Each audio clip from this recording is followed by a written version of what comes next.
Right now on Law&Crime Report, an arrest and a disappearance of a missing Arizona woman. Police are saying Julie Concialdi is assumed to be the victim of a homicide, and now her husband has been arrested in connection with her death. Plus, an update on a 2019 Florida highway shootout that left a UPS driver in the crossfire. Why the family is filing a lawsuit against several police departments. And later, why a Netflix reality star is facing a lawsuit for child exploitation. I feel like I was attuned to the fact that they were friends with him, but I wasn't aware that there was something inappropriate about that relationship. This is the Law&Crime Report, diving into true crime and all legal stories making the headlines. It's September 17th, 2020.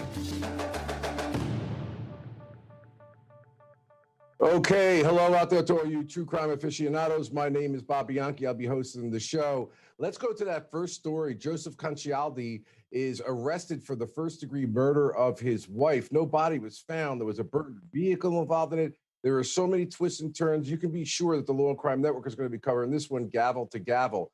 Let me bring on real quick our two great guests that we have today. Adam Konta is a senior partner at Konta, Georges, and Buza, I believe, in New York City. Criminal defense attorney, civil rights and personal injury, and Melba Pearson, former director of the ACLU in Florida and currently a policy director at the Center for Administration of Justice, Florida International University, and a former assistant district attorney. Welcome to the show, guys. Thank you, Bob. Okay, so listen, I don't know how much you guys know about this case, but I did a little bit of a rundown. The police are essentially saying in this murder of his wife, the body has not been found. Her car had been burned, but they found significant blood evidence that would be indicative of a serious crime. Her blood found in a hallway, in the garage, and in a laundry room. And also, they found significant attempts to cover up that crime with regard to sanitizing it, as they called. The motive, they say, was that they had a contentious divorce. He was with another woman, and they had gotten into an argument over a vacation that they were supposed to be taking. He indicates that he left the house and he got some clothing, and he went to a store and he went camping. Police apparently took video from the store that he went to prior to camping, and the clothing in that matches the description of the clothing of the individual who had torched her car. So, Melba, let me go to you first. Talk to me put your district attorney's hat on, your state's attorney's hat on for a second, and talk to me and our audience about circumstantial evidence and what you see, how the police are actually piecing this together in order to prove beyond a reasonable doubt that the husband is the murderer. Sure. So from a prosecutor's point of view, it's definitely tougher when you don't have a body. You know, the common thinking is, oh, no body, no crime, which clearly with the advent of forensic evidence and using circumstantial evidence, you can still get a conviction in this type of case as long as you're able to show that this defendant is the person who did it beyond a reasonable doubt. So some of the key evidence is going to be looking at the blood evidence, talking about that volume of blood, because that volume of blood will show that at a certain point, it is clear that you cannot have that much of your blood on the ground and still be alive. So there's that aspect. Also the lies, because clearly it was out of character for her not to respond to text messages and phone calls from her children and other family members. She did not respond to anyone, and the last person to see her alive was her husband. So that's another aspect that's going to go against him. I'm sure also cell phone towers are going to really factor heavily in here to show his location at the time of the crime, as well as debunking any alibi that he may have. And then lastly, whatever footage they have or any evidence they have connecting him to the torching or the burning of that car. So all of these things are going to be key components that the prosecution is going to be able to rely on in the hopes of getting a conviction in this case and bringing closure to the family. Wow. Well, Adam, we know Melba knows her business. It's obviously she's knows how to run down a homicide prosecution. And I do agree, we don't know yet, but that electronic data is going to be important. The phones are going to be important. The forensics is going to be important. Of course, all great prosecutors put a whiteboard up, or at least that's what we used to do back in the day, or whatever the equivalent of that is right now, and start creating a timeline to put these pieces together. So, Adam, I asked you to put your criminal defense attorney hat on with respect to the idea that the fact that the murder may be proven to be there doesn't necessarily mean Melba's evidence certainly is going to be taken into consideration if they have it. Doesn't necessarily mean he committed the murder itself. And how hard is it, or what would you do as a defense attorney with the idea that no body has been found yet? Well, obviously, that's the biggest nail to hang your hat on right now is that there's no body. I would argue that cell phone tower evidence is increasingly unreliable. And even if they try to use it, it can be debunked to a point. But, I think you have to start creating the narrative of not necessarily he didn't do it, but is she dead? You're going to want everyone on that jury to have seen the movie Gone Girl, because it's essentially the same fact pattern, a sanitized murder scene, a missing woman, a husband who so obviously had the motive to do it. It's absolutely an uphill battle, and you have to get really creative in this situation. I don't think that if he has an attorney at this point, I don't think they know what they're going to do, because you just don't know how strong these pieces of evidence are. And a body can always be found. If there's a body by the time that there's a trial, then it's going to be incredibly difficult. If there's not, then they're going to have some stuff to play with. Yeah, Adam brings up a great point about the fact that sometimes as a defense lawyer, you have to sit back and wait for the evidence to roll in to make an assessment as to not just whether the person did it, but I know people get bristled at this, but whether the state has enough proof to prove the case beyond a reasonable doubt. We will await that, and you can be assured that the Law and Crime Network is going to cover that gavel to gavel. Okay, let's switch gears to Rochester, who has just passed 3 bills addressing police funding after the death of Daniel Prude at the hands of police. Let's take a look at a clip from Daniel Prude's family attorney.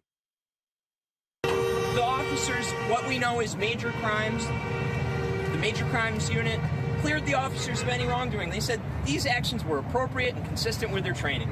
If this was appropriate and if this was consistent with their training, that is 100% proof that we need to defund the police, and that we need to dismantle this organization, and it needs to be replaced with something that protects the community.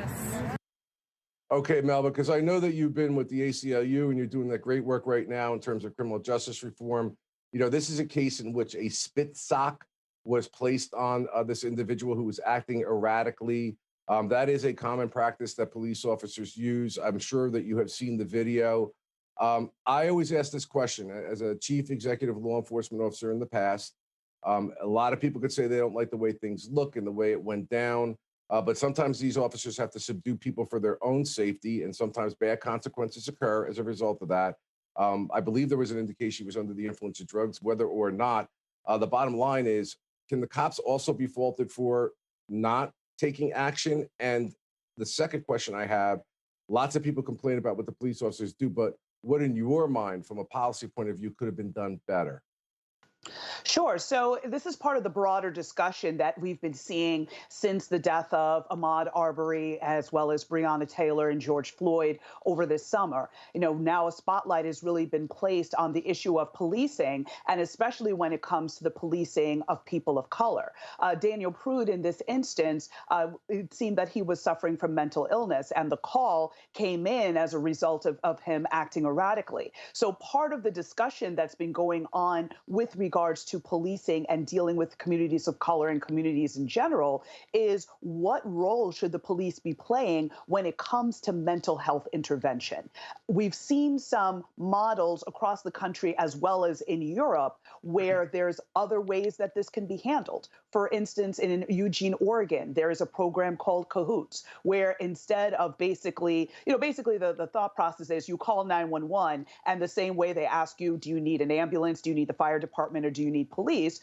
There'd be another option saying, I need mental health assistance. And then experts who are trained in the art of working with people who are suffering with mental illness would be the ones to respond, as opposed to police officers who don't have that in-depth training. And to be very clear, this is not to besmirch police officers or to, say that they're all bad or anything like that. My opinions are the furthest from that. But at the same token, we do have to recognize, especially when it comes to mental illness, police officers go to a police academy for maybe 6 months, they may have a couple hours on mental illness training unless you're in some sort of specialized unit. And that's not the same as someone who has gone to school to get a master's of social work, where they spent 2 to 4 years studying this particular issue and how to handle it. So it's about making sure that the experts are the ones to be able to respond, and that could cause de-escalation and therefore not lend to a situation where someone loses their life. So that's part of the bigger discussion we have to have around policing. No, Adam, I love the way Melba balanced that. And I think that that is a breath of fresh air, that we need to not demonize the police. She makes an excellent point. A lot of times these police officers, and again, putting your criminal defense hat on, are asked to be handling things that they have no training on. It's not that they went out there that day and wanted somebody to die, but nevertheless, they only know their tactics on how to take somebody down and how to put them under arrest. And I feel in some cases, not all cases, in some cases, the police are being attacked, and it really is because it's a training issue, and or, as Melba puts it, that we should have other units rolling to support and assist the police in these cases. What do you think? I think it's unfortunate that this movement was called defund the police, because it's not trying to defund or get rid of the police, which is what people kind of think of when they hear that phrase. But I live in New York City. I work in New York City, and when I get members of the NYPD up on a witness stand to cross-examine them, this is an organization that has a bigger budget than many countries' armies. But Melba's exactly right. Even in that elite police force, the training that these people receive to do their job is so limited when it comes outside of what a traditional police activity is. So to be able to say, I think it has to be said, most police are wonderful people and who are trying to help the communities and really protect the communities. But one bad apple has so much power; they can do so much harm. So if you spread out those resources and send people who are more trained and more capable of helping people with drug addictions, with mental illness, those are really the big two, then I think you're going to find that even with less police, there's a safer community. And this is what these situations are really shining a light on now. And it's nice that the country is sort of leaning in that direction mentally, because we have to get behind it mentally before we can implement it. Excellent commentary, guys. I will note that they're repealing the funding for a new police station and putting in a neighborhood center. And I have to wonder if they felt there was a need for a police station. I just hope that that doesn't compromise the safety of the community because of political, positions with regard to training. Yes, but making sure that the community is safe is important too. Guys, excellent commentary. Thank you so much. We're going to take a quick break. Don't go anywhere. We got a lot on the agenda, including a UPS driver who was taken hostage, shot and killed by police. We'll be right back.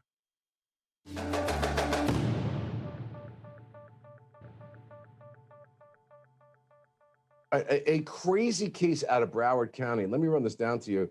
The victim, well, there's 4 people shot and killed. Frank Ordonez was a UPS driver.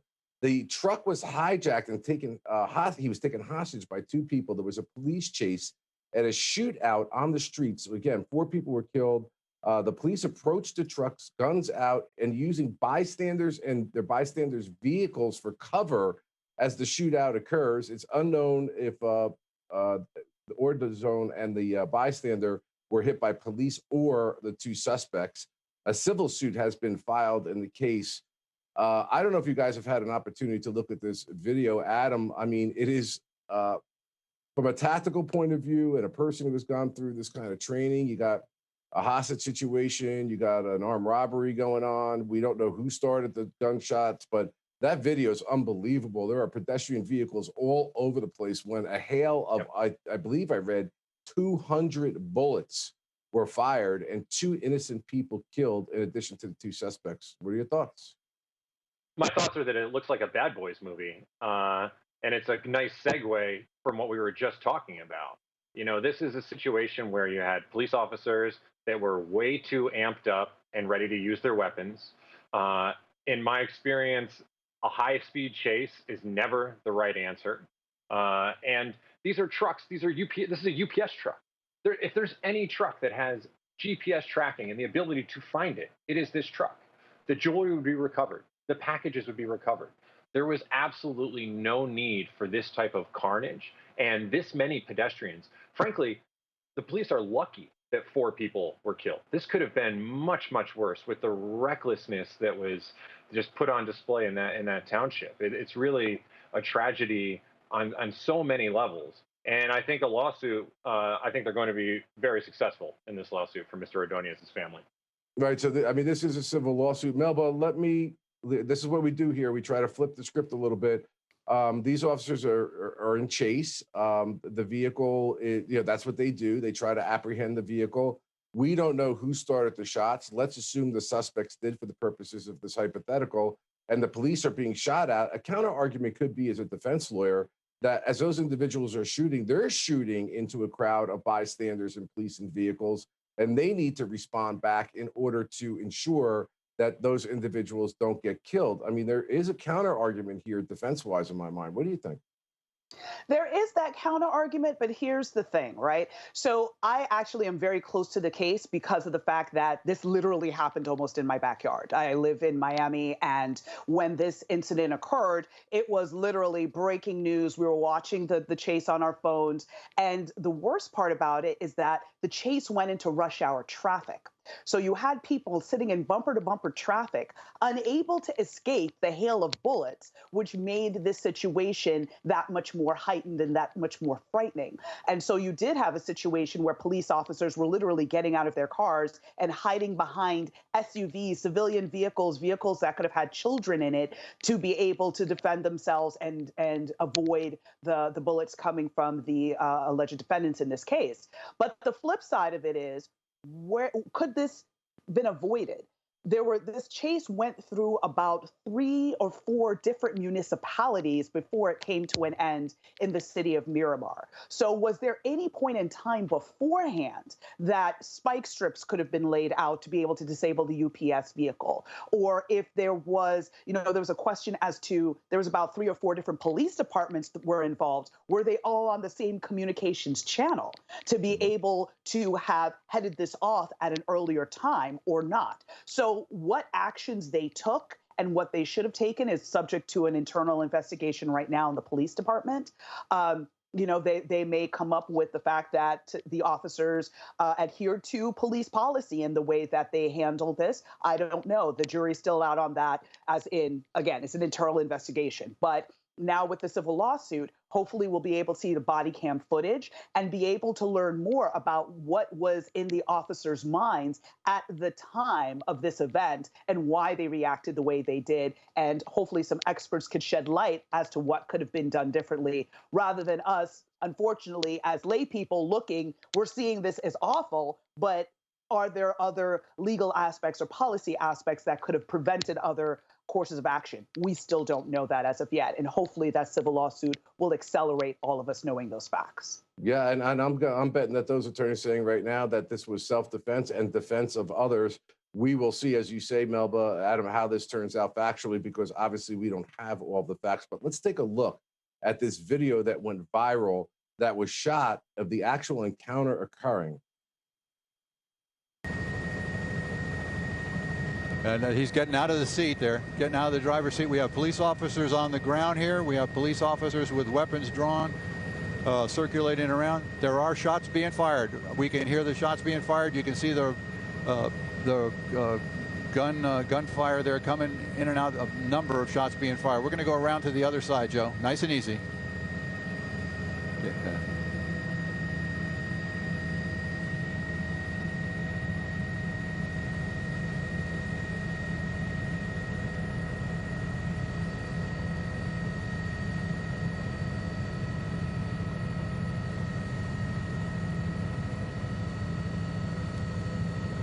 Yep, we got people.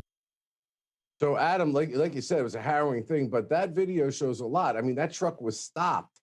There was no place for that truck to go based on the traffic that you saw there. What do cops do when a suspect, and you saw the muzzle flashes coming from, the vehicle, the UPS vehicle, towards the police officers? I just want to know. I always ask my guests this.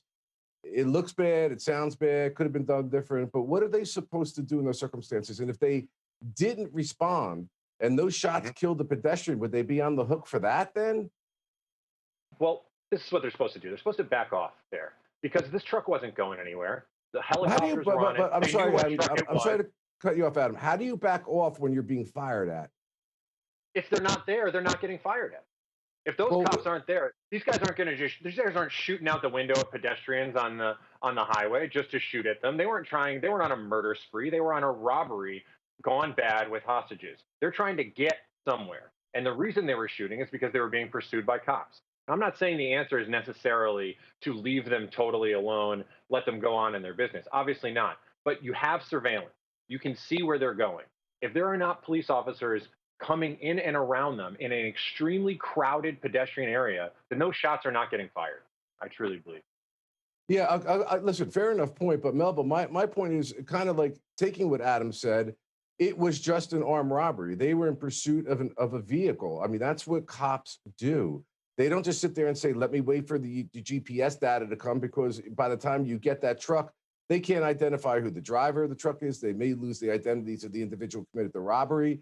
And they would have had no way of knowing that this was going to result, once they stopped the vehicle, in the person coming out with a weapon and starting to fire at them. I mean, this it looks bad now in hindsight, but as it's unfolding at the time, I can't believe. I'm just saying, from a policy point of view, do we tell police officers, don't pursue vehicles, don't pursue people that commit armed robberies? They may have a weapon, they may come out, they may shoot that weapon, and people could get hurt. Do we just tell them, let them go? So again, my concern and my curiosity lies in the time leading up to the final analysis there on the highway. Could this have been prevented at an earlier stage? Because at one point, this chase actually went into a residential area. That may have been a good opportunity to, again, lay down spike strips or take other actions to intervene so that it would not have escalated to the point of being in rush hour traffic on a highway with nowhere to go. So I'm curious to know if something could have been done to prevent this, number one. But also, number two, you have to be strategic. Much of the case law is starting to trend away from allowing departments to have high-speed chases, and a lot of internal department policy governs when you can have a high-speed chase and when to back off, because police departments are recognizing the level of liability.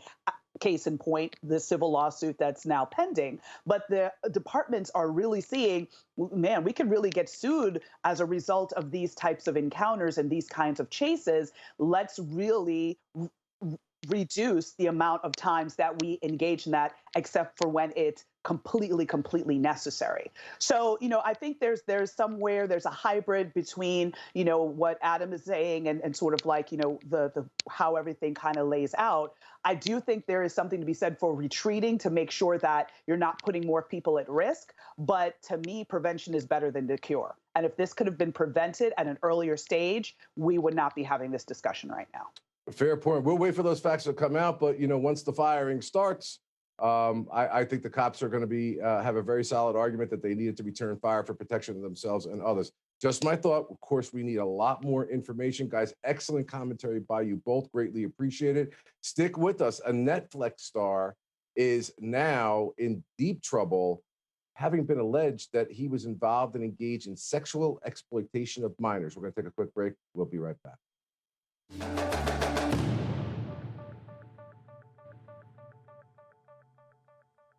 Welcome back to Law&Crime Report. This is a doozy. This Netflix docuseries, Cheer, which dealt with competitive cheerleading, a very popular show. There's a Jerry Harris, who's one of the stars of the show, is now being sued civilly for sexual exploitation of minors. Let's listen to a clip of the mother describing how she found the illicit texts. My first indication that there was something going on was I found a series of text messages on Charlie's phone with Jerry Harris. I feel like I was attuned to the fact that they were friends with him, but I wasn't aware that there was something inappropriate about that relationship. That caused me to sort of delve deeper with Charlie and look in his Snapchat and things like that and see that it was more than just text messages. All right, Melba, this complaint has a lot of interesting language in it to me. Lay people read it one way, lawyers can read it another way. There are terms there talking about child exploitation and abuse. These children were supposedly 13 years old at the time. That there were numerous sexually suggestive messages and sexually explicit photos. That's a defined term of art in the criminal justice system, especially with respect to federal law. A lot of people don't get this, and I'll repeat it, that even if the age of consent in a state is a particular age, and these people that are below that, at least what's alleged, and this is only a civil complaint, let me add, that if you persuade, induce, entice, or coerce an individual with the use of a phone or a computer device in order to engage in sexually explicit conduct, including the production of child pornography, you can be in for a world of hurt in federal court. Now, this is just a civil complaint, Melba. Do you anticipate the way this complaint reads, that government authorities in criminal, whether state or federal, are looking into this case? So I've got questions. Why is this a civil case and not a criminal case? Mhm. Because to me, like, if, I'm not a mother, but if it was, my nieces or nephews, or if I was a mother and I had children, my first call is to the police. So a civil suit, the remedy is usually money. A criminal complaint is usually the loss of can result in the loss of liberty or some sort of sanctions by the criminal justice system. So I just think that this is very odd that it's coming out as a civil suit and not as a criminal investigation. So my first question would be, number one, was this reported to state and federal, law enforcement authorities? If it was reported, what was the outcome? Was there an investigation? Was it just that it wasn't taken seriously? Or was it that it was investigated from a criminal perspective, no charges could be substantiated, and so now they're turning to the civil realm in the hopes of getting some sort of remedy? So I'm curious to know what has been done with regards to law enforcement, because that may say a lot about the credibility of the witnesses in this case, depending if there's other investigative notes or other evidence that was gleaned, whether from searching phones, searching, Snapchat, any cloud storage that could be holding potentially incriminating pictures. So these are all things that I'm very, very curious about. And also to keep in mind the age difference. Now, agreed, the age of consent varies from state to state, but I don't think there's any state where the age of consent is 13. So there's that. But also, the person at the subject of this suit was 19 years old at the time. So, when you think about situations, and I think we call them Romeo and Juliet laws, right, to try to account for the fact that, kids may have relationships together, especially in the high school setting where you may have a freshman and a senior, right? So I want to know if this was a consensual type relationship, even though, again, being very aware that the age of consent is at play here. But was this a situation where they were trying to engage in some sort of relationship and maybe the family is not okay with the fact that their kids may be gay or something like that? There's a lot of layers in this that could affect why this may be a civil case and not a criminal case. But again, we have to wait and see what the facts are, and see if there's been any depositions or any testimony given by these young men, these young boys, as to what happened. And that can help give us a bigger picture of what really should be the just outcome in this case. Adam, what are your thoughts? Well, I think it is interesting that it's a civil case. I don't think it really matters whether there was a consensual relationship. 13 is 13 is 13 in any state. I don't think they're going to find any leeway there with the age difference. What I found to be the most interesting in the complaint or the lawsuit is that it alleges that there are others too. It almost seems like a fishing expedition line, because it seems like they're hoping almost that more victims come forward to sort of strengthen the lawsuit. So it seems that their focus is really about the end result of a lawsuit, meaning money. But these cases are often very typically sort of black and white in terms of, if you can prove that this Snapchat account is really his, and you can prove that he did in fact ask Charlie, I believe the younger twin specifically, for nude photos, and sort of pushed and pushed and pushed until he complied and ended up sending them, that would absolutely be a criminal case. So I don't know why they went this route, but as a defense attorney, I can tell you that would be my first line of questioning, and it would come hard that, oh, you didn't go to the police first. You went the route to try to get money, not to try to get retribution, not to try to protect other victims from this person who you're saying is essentially a monster. You want to line your pockets first. And I think that's an interesting path that they chose, and it sort of undermines their overall argument if they are, in fact, victims who are looking to right this tremendous wrong. Okay, guys, let's go to Lancaster, PA. I know there's going to be a lot of sparky conversation about this. Adam, I'll start with you because we have our former ACLU and our criminal justice advocate just waiting to go off on this. But a judge in Lancaster County set bail for protesters who were protesting what they alleged was police brutality. 13 folks, I believe, were arrested. Bail was set at $1 million. 1 million, that's in like lots of hundreds of thousands, 10 hundreds of thousands of dollars, cash bail. The charges are arson all the way down to disorderly conduct. Adam, what do you think about that kind of bail? I mean, it's almost hard to keep a straight face while talking about this if it's not so outrageous. You know, I represent thousands of clients over my career, and bail is always a huge topic, right? What's the purpose of bail? The purpose of bail is not to send a message to the rest of the country how serious you take protesting. The purpose of bail is to ensure that a defendant will come back to court. That should really be the end of the analysis. You can put in a factor too. We can agree to disagree whether or not you should discuss the danger to the community, and that's fine. We can have that discussion that should be part of it. But you look at this woman, this 27-year-old sorority sister. Is the community safer for her being in jail? Absolutely not. Is she more likely to come back to court than if she had, $100,000 bail, $50,000 bail? No, she's going to come back to court. She's not going to go on the run. This is purely a punitive, vindictive, politically motivated decision that was designed to do exactly what it's doing, to tell the world that, in Lancaster, Pennsylvania, we don't take guff like this, and this is how seriously we take it. It's just not the purpose of bail, and it's an outrageous abuse of power, in my opinion. Okay, I real quick, Melba, take it away.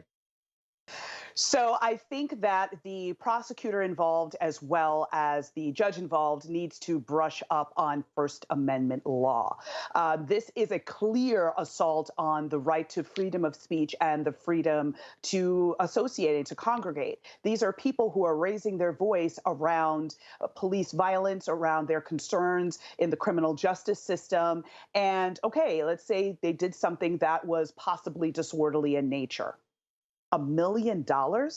A disorderly conduct is a misdemeanor charge in just about every jurisdiction that I'm aware of. How does a misdemeanor charge where the maximum may be 60 days, a year in jail, somehow equate to more than a homicide? Because the average bond on a homicide could be between $100,000 to maybe $250,000 on the high end. $1 million?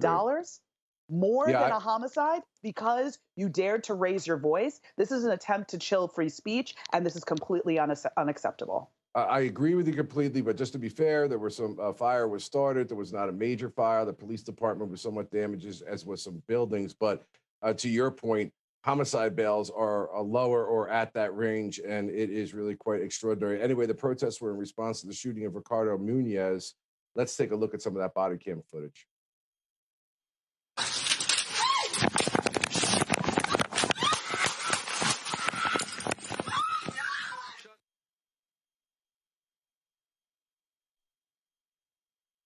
All right, so that is what precipitated the protest. Melba, let me go to you first. Give me, you had said when we were off camera at one point in time, enough of looking at these videos and these kinds of shootings. What are your thoughts when you see that body cam video? Again, it's just heartbreaking. It's heartbreaking. I mean, I look at so many other communities that seem to be free of this type of violence. And to me, it's not that, the police aren't making arrests in other communities. It seems to be a higher level of respect. I think there's an issue of, okay, I have to back up for a second because when I see these videos, it always does jar me just as a person and as a person of color especially. But, what happened to de-escalation? What happened to interacting with the community that you serve? What happened to, to trying to make sure that people get the services they need rather than killing them dead in the streets?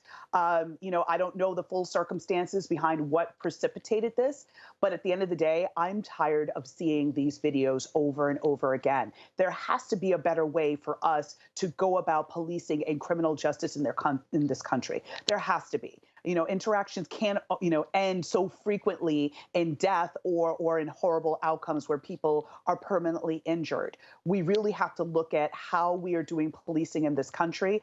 I really think that when police officers police in some of these communities, they need to live there.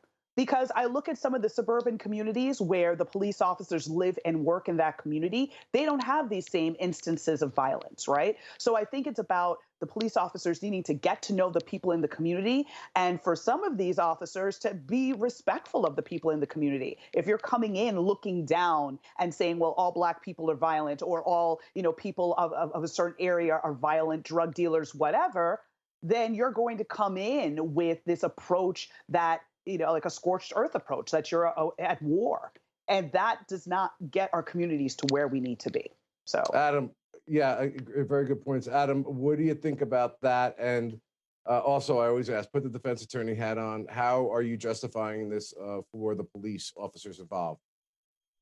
Well, they're going to say they had qualified immunity because they were being attacked and their life was in danger. But that's not what I see when I look at the video. My larger concern with this case is that we're almost getting desensitized to these types of videos because they're happening so frequently. We're, as a country, almost on a weekly basis witnessing murders, just live streamed murders. And now with this bail situation, what this is intending to do is quiet those voices. We need a space to be able to stand up collectively and say, this is not okay, because this is not okay. And it's really disturbing, and it should be disturbing, and it should continue to be disturbing, because this is not okay. And there has to be a place where we can get up together and say that there needs to be mass change in how we as a country police our citizens. So I think it's continually just so sad and disturbing to see these videos, but I try to really hold on to that feeling and not let it be, oh, there's another one, because that's almost what it is at this point. And it's just, it's something needs to change dramatically. All right, well, Adam and Melba, you made me remember the case of Amanda Knox. She was tried and convicted for the murder in Italy, and an appeals court flipped that verdict and acquitted her. Since then, she's been advocating for reforms in how the prosecutors do their jobs. In an exclusive interview with Law&Crime's Aaron Keller the Great, they're going to go through this case, and Knox is actually going to be interviewed and react to the popular Netflix docuseries Tiger King will also be occurring, and tackles the other high-profile cases of the day with pointed criticism. Let's take a look at the interview airing tonight at 5 p.m. Eastern on the Law&Crime Network and select networks across the country. Great job, Aaron. Let's take a look. Urges people to reflect on criminal cases by looking beyond headlines, to not rush to judgment. It sounds like that's basically what you're suggesting here. Absolutely. I mean, these are real people's lives. And it's easy to forget that when we see someone's face on the front page and their name in a headline. These are human beings just like you and me, and they deserve, no matter what they've done, every benefit of the doubt and every protection that our state has to offer.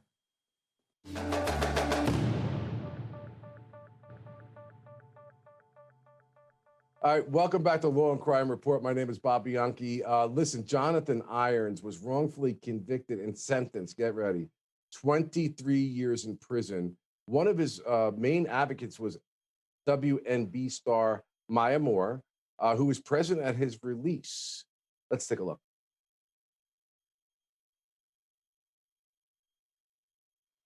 I feel like I can live life now, man. I'm free. I'm blessed.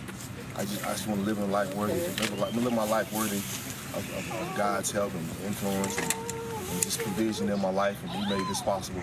I thank everybody that supported me, Maya and her family, and just to be home, to have someone to be home. I'm so grateful. I hope I got this here for the guys in the prison made this for me. It says hope, because they need that. That the things that they're doing here in the prison, they're trying to be positive changes and trying to help people. All my friends back there that I left behind me, I feel like they got locked up, but I love them, and I'm not going to forget them, and I'm going to help the ones that I can. So, Adam, I'm going to start with you with this. I'm going to tell you why this case burns me up. He was 16 years old when he was being charged with a burglary and a shooting. It's a serious case, but he's 16. And typically in most jurisdictions at that age, prior to the age of majority, the idea is to try to rehabilitate the juvenile, not punishment. However, there is a process where prosecutors can waive that case up, or they can actually ask for serious jail time, which they did here. And there was a 23-year conviction. He has always claimed that he was innocent, but here's what steams me about this. A judge tossed his conviction for many reasons, but one of those reasons is that fingerprints that exonerated him were not turned over to the defense. I've been having discussions about this, and it bothers me from the standpoint of a prosecutor.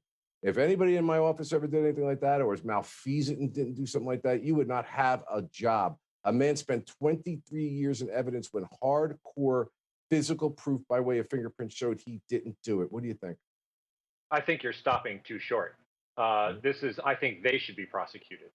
If there's actual, legitimate, exculpatory evidence that is purposely withheld, that directly causes a man to lose his life and liberty for 23 years, after you've taken the steps to charge him as an adult and not a child, I don't think a firing or a disbarment is even close to appropriate in this situation.